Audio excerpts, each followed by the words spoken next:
Hi అండి. అందరూ ఎలా ఉన్నారు? బాగున్నారా? చాలా రోజులు అయిపోయింది కదా మన ఛానల్‌లో కుకింగ్ వీడియోస్ అయితే పెట్టి. ఇన్ని రోజులు టూర్‌కెళ్ళే వీడియోసే సరిపోయేవి. ఇక నుంచి అయితే కంటిన్యూగా కుకింగ్ వీడియోస్ అయితే పెట్టేద్దాము. ఈరోజు పిల్లలకి ఈవినింగ్ స్నాక్స్ కింద అయితే చిప్స్ అయితే రెడీ చేశాను.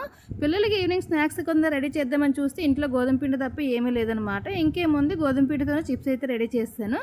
ఈ చిప్స్ ఎలా రెడీ చేసుకోవాలో చూసేద్దాం. ఫస్ట్ అయితే 2 కప్పులు గోధుమ పిండి అయితే తీసుకున్నాను. దానికి తగ్గట్టు కారము, సాల్ట్ కూడా యాడ్ చేసుకోండి. కొంచెం వాము కూడా క్రష్ చేసి అయితే యాడ్ చేసుకోండి.